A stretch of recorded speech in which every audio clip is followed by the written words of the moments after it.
welcome again to Benchwarmers. We got Chris Johnson from University of Sioux Falls men's basketball coming up. Big Twins fan. We're going to talk about how the Twins are maybe sliding a little bit here at the end of July. But joined first by Darren Tipton from Adrenaline Fundraising. And you want to talk about basketball or volleyball first?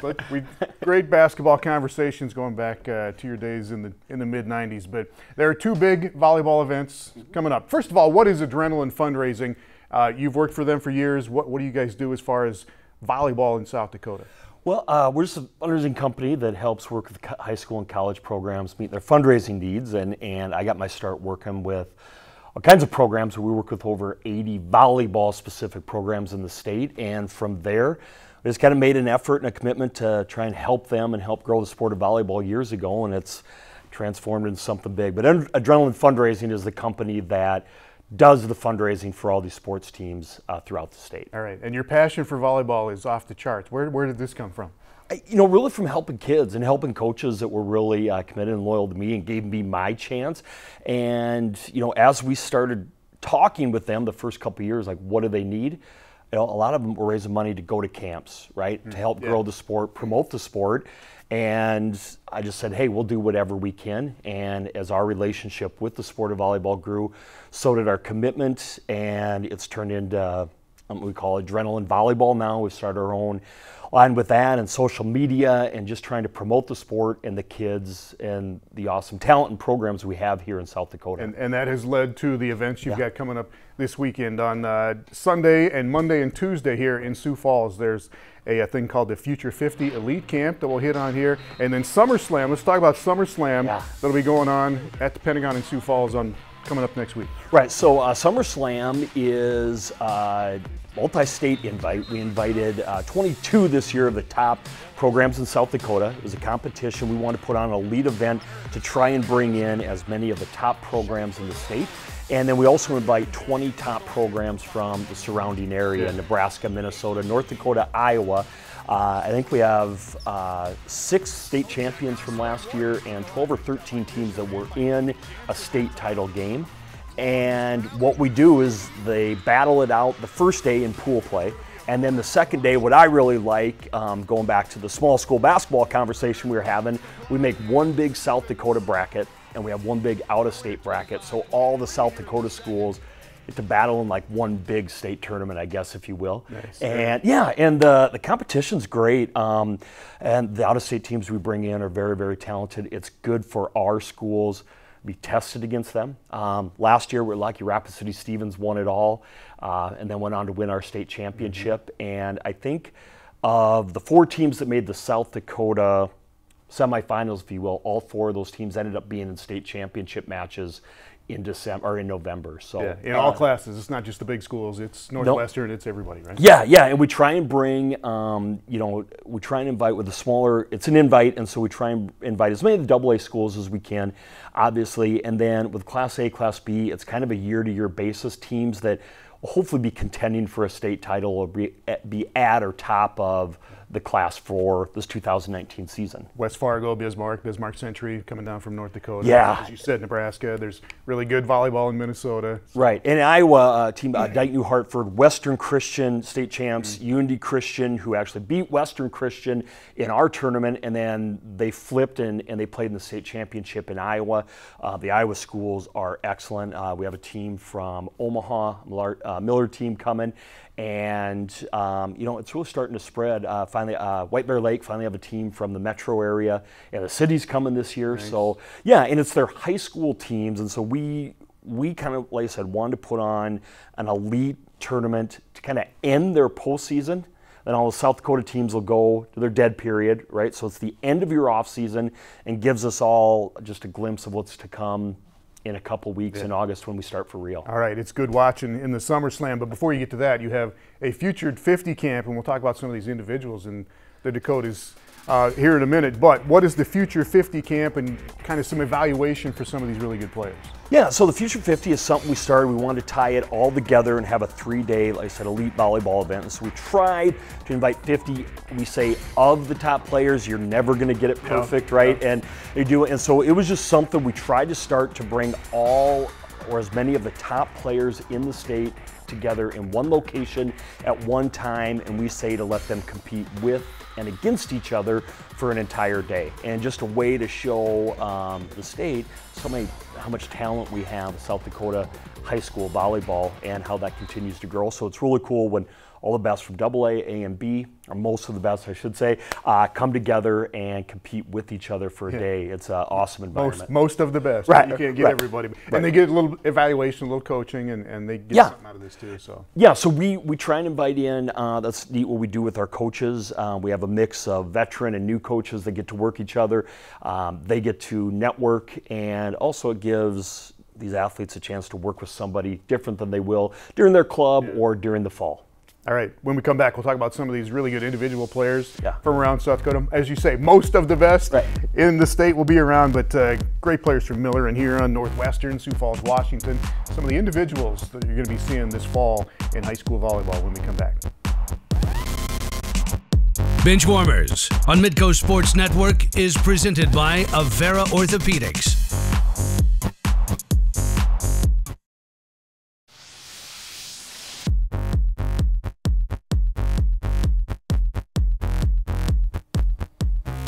Welcome back with Darren Tipton from Adrenaline Volleyball, and two huge high school volleyball events coming up this week. On Sunday, a Future 50 Elite Camp, and then on Monday and Tuesday, you got the Summer Slam, which brings together great teams from the Dakotas, Minnesota, Iowa, Nebraska, and play it down in kind of a big-time tournament in the Summer Slam on Monday and Tuesday at the Pentagon in Sioux Falls. Let's talk about some of the individuals you've got coming in this Future 50. And we keep saying most of the best high school players are here. You get it down to 50, and there's still plenty of others. But let's get into some of these individuals that are going to be showing up this weekend. Yeah, sounds good. First of all, I think if we're talking about senior class, you have to talk about Katie Fernholz and that's Madeline Groff, Player of the Year last year, and a couple players actually from McCook Central Montrose, which will be one of the top teams in Class A. Sioux Falls Christian's going to be represented. Really like O'Gorman. There's Taylor Indall from Burke, and I'm trying to think. Emma Ronsink, the Riley sisters. There's PK from Sioux Falls, Washington, just committed at Louisville, a verbal commitment at Louisville. Another team, really to watch is Fulton and Peyton Melius, maybe a name not quite, under the radar a little bit. But they had a great year last year. We've seen them twice at camps this summer. Fulton's going to be really good, and Peyton Melius is their top player. Trying to think who else. I have Emily Miller from Freeman, who I'm excited to see. Haven't got to see her quite a bit yet, so I'm excited to see her. We're about 10 names on this list, so it'll kind of pop up that are under the radar, and it's kind of why we do the event. Haven Hines from Huron, really good defensive player, libero. Yeah, she has a chance to, will break 3,000, career digs, I think, which is amazing, and a kid to interview, and she's flying under the radar, I think, recruiting-wise a little bit right now, so, Shelley's teams at Huron, they just hard-nosed and they play hard. Just like Shelley. Yep, just like Shelley and Haven, and actually Tenley Bundenhagen is one of the setters. I really, probably strongest right now at the middle hitter, middle blocker position this year. Talk about Fernholz again. We kind of glossed over her, but Katie Fernholz from Miller is one of the best players around, right? Yeah, and really getting a lot of recruiting attention right now. Our recruitment's still open, but a couple-year All-State player, runner-up for Player of the Year last year. I believe she won the Argus Player of the Year, and going to be one of the top players overall in the state. A lot of Division I attention right now, and it's a great all-around athlete and talent. Another one, I know she's going to play basketball, but Emma Ronsig from Sioux Falls O'Gorman, just so powerful. Addie Dwight, another great middle hitter from Langford area, hasn't had the postseason recognition of some of these other athletes, but to see her play at a couple club tournaments this summer and hold her own as well. But the other top position is really top-heavy at setter this year in the state with Madeline Groff, the Adrenaline Player of the Year last year, coming back, state runner-up, and over 2,000 assists. Reagan Riley, Bergen Riley. I think we talked about Allie Beersford from Dakota Valley, another really, really good setter. She's committed to USF already. and just a really talented position in the upperclassmen, the 2020-21 grades in South Dakota. So yeah, I saw a little bit of Sid Shetton in there as well from Washington, who's not sure what class she's in. Going to be a junior, I believe. Yep, going to be a junior. Great player out of Washington. And she's actually sitting out. She had some health issues this summer, so she'll be sitting out the Future 50, but another Division I talented. I just want to see Sid get healthy and see what she can really do this fall, so it's a good deal that she's sitting out. Unfortunately, we won't be able to see her with the top testing and the, in the Future 50, but she's going to have a great fall for Washington, her and PK in that front line. We're talking about two Division I recruits side by side. PK going to Louisville. There's been a lot of that lately, hasn't there? There were some big-time Division I programs that you see in the NCAA tournament in the quarterfinals and the semis. Louisville. There's kids been going to Iowa, kids going all over the place coming out of South Dakota, right? Yeah, we talk about that. We talked off camera, and it's kind of funny as we talk about social media and other sports and how every single offer. Volleyball's not like that. The girls don't announce every. Yeah, you see the football guys who get every offer they ever get. It shows up there. Yeah, a lot of times that's the schools telling them to do that, but volleyball's different, and I've learned that. But don't kid yourself that the talent's not here in South Dakota. And that's one of the things we're trying to promote. I mean, there's 7 legitimate Division I, big-time Division I athletes in South Dakota volleyball right now, and you have a young one coming up that be one of the top recruits probably in her class. So you can name any school in the top 10, and they have been to Sioux Falls in the last 6 months to look at athletes. So that's what we're trying to promote, along with Division II of the NSIC. I mean, no better Division II conference, and it's right here in our backyard, and a ton of Division II athletes as well. So, just really talented, and we're just trying to help spread the word about these kids and about the sport, because the numbers continue to grow, the talent level continues to grow, and it's a great product. And you get excited about it. I do. I know that the Future 50, these players we were talking about, it's all on your website, Adrenaline. afvolleyball.com, right? And they'll have the schedules, they'll have the bracket. It's going to be live updated. We're going to, your guys' social media going to help us post some of the top testing results as those come live. Another exciting thing we'll touch on more later on, and so those results will be there, the pool play. But SummerSlam gets started at 9:30 a.m. on Monday morning. Tournament will start at 8 a.m. on Tuesday. And the Future 50, we start in the morning. It's open to the public at 1, and then the Future Stars matches will be 6:30 to 8:30 Sunday night. Love to have people come out and just support some great young ladies. Right on. Good work, sir. High school volleyball starts in South Dakota August 27th, North Dakota on August 30th. So it's coming soon, man. It's here. Thanks, bud. Appreciate it. Yep. Adrenaline Volleyball, Darren Tipton. We appreciate him. Chris Johnson is coming up next. USF Hoops. Talk about some cool players playing overseas. And Twins baseball is a passion for Coach Johnson. Are they slipping or are they hanging on? We'll talk about that coming up next.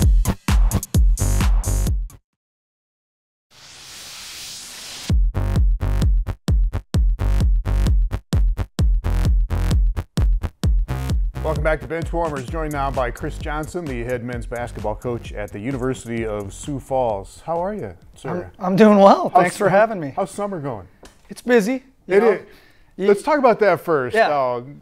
Everybody thinks once the season's over, you go out and make a couple of recruiting trips, and then you're off for the rest of the summer playing golf. That is not the story, right? Yeah, especially. I'd love to fish more than I get a chance to. Let's put it that way. But you spend a lot of time Wednesday through Sunday recruiting, and then you're at home for a couple days, and you're trying to get the next batch of recruiting set up, and then be a dad and and a husband and all that other stuff for a couple days at a time, and then you're moving along. But the couple days you have is a little less stressful than it is during the season, but definitely just as busy as you are during the season. I was looking at the calendar. Division II is pretty wide open, isn't it? You can get out and make a lot of trips if you want to. Yeah, from basically June 15th to August 1st, we can be out whenever we want. I like that. I think we get our eyes on players more often, so we probably have a chance to have a better evaluation than the D1s who get those 3-4 day windows all the time. Yeah. But it also means you're on the road a lot more. Yeah, there's more opportunity. Have you been fishing or not? A couple times. I go, in full disclosure, I go to Canada for a week every August, so that kind of makes up for the fact that I don't get to during the year. So that's just coming up around the corners. All right, you guys had a good season, 19-11 last year. Got to the NCAA tournament or the NSIC tournament in the second round and lost to Northern State there. But a couple of guys that were really good for you last year: Trayvon Evans and Drew Giebert. What are they doing now? Drew Giebert's headed to Spain to play, playing for Hestia Mallorca. I had to have him tell me how to say that. He'll be leaving here early August. Okay. And Trayvon is going to a team in Germany. They haven't released it yet, so I can't say the name and all that kind of good stuff, right. But he's really excited to got a chance to go play over there. So those two guys are really excited. And then a third kid, Justin Taylor, that played for you, is playing. You had 3 pros on this team. Yeah, he's Justin Taylor's in Ecuador right now, playing great. Averaging in the high 20s. Has hit a couple game winners. I know he texted me right away when he landed. Oh boy, coach, Ecuador's different. But now I've texted with him since then. He's really enjoying his time there. Yeah, if there's a place, if you're a player that wants to go play overseas, you can find a place. Out of the way places all over the world, right? Yeah, if you can handle the food and the language barrier, and just you want them to be safe too, right? I've had guys play in the Philippines and Malta and Spain and Germany, all these places. But as long as if you want to play and you're willing to keep working on your game, yeah, you can find a place a lot of times. All right, Evans and Giebert, maybe once every 10 years, maybe more than that kind of guys, but who do you got coming back to kind of not replace them, but take over next year? Well, we have almost everybody else back. Milan Serlic will be back. Point guard will be a senior from Serbia. We have Chase Grindy and Troy Houghton on the wings that'll be back. They both started games for us last year. And then Austin Slater, Devin Green, and Tessie Powell all started for us at times inside. So we have a lot of guys back, but clearly when you're going to lose 3,500 points and however many rebounds and steals and assists. I mean, it's going to be different. It'll be a learning curve early. All right, and you hope for the best, but you never know for sure what you're going to have, right? No, once you lose guys that were as ball dominant as those guys are, I mean, Chase Grindy might be a guy that steps in and all of a sudden blossoms, or it might be Troy Houghton, or it might be Devin Green. You just don't know. We have some freshmen coming in that I'm really high on. Some will be ready, some won't. You just don't know until you get them into practice. Somebody's going to have to shoot it a little more than they did. Yeah, I mean, our guys are excited about that too. I think there's more shots out there for sure. All right, we're going to talk a little bit more USF hoops, but when we come back, Chris Johnson is a monstrous Minnesota Twins fan. Are the Twins hanging on or are they falling apart? We're going to talk about that with Coach Johnson next.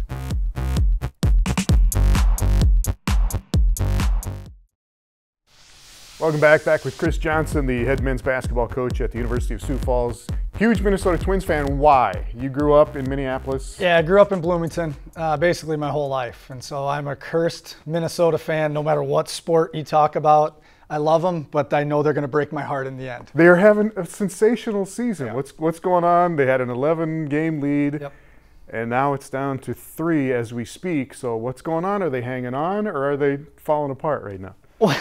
Well, I think this might be actually who they are. Matt Zimmer and other people disagree with me. I think they're just going through a rough patch.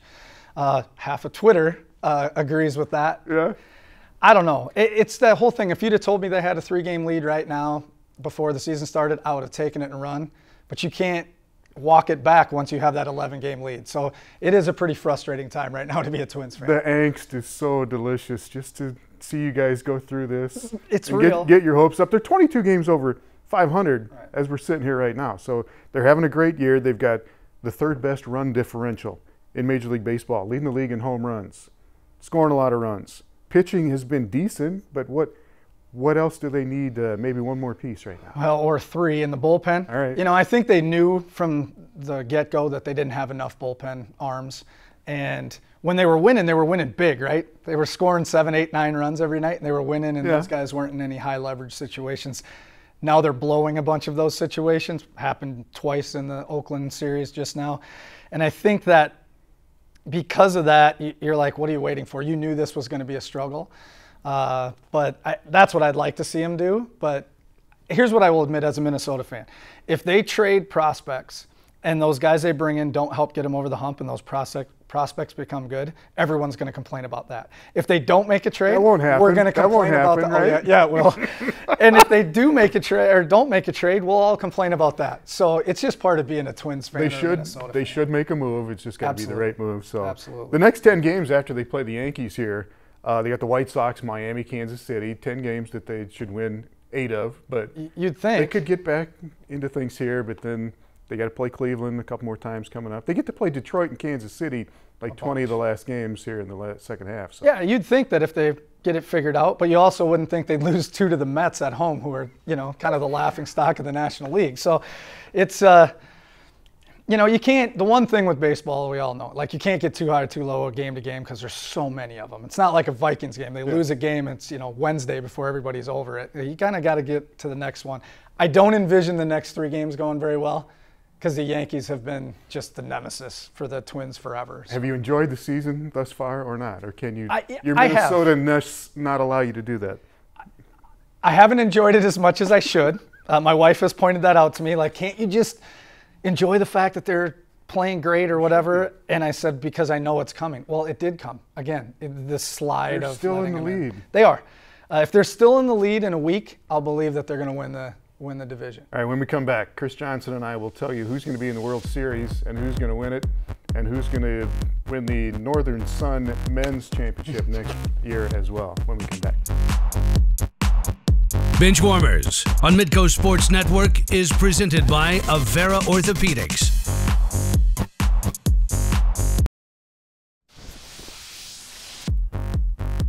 Welcome back. A look into the future quickly with Chris Johnson. One team in men's NSIC from the North and the South that are going to be really good this coming season. Yeah, I think in the North, I would really see Minnesota Duluth making a big jump. And in the South, I mean, Augie's young last year and had a really good year. I would think they would get even better. Them and Mankato would kind of be the 2 schools that you would look for. All right, back to Major League Baseball. I'm taking the Astros and the Dodgers in the World Series with Houston winning it. I have Astros, Dodgers, and I have the Dodgers winning it because they're going to get over the hump finally and win one instead of losing a third. And straight. the Twins, if they do falter and get into a playoff game, a wild card game, they're going to blow it anyway. Yeah, they're in trouble if it's a wild card game. All right, thanks, Chris Johnson. Darren Tipton from Adrenaline Volleyball. See you next week.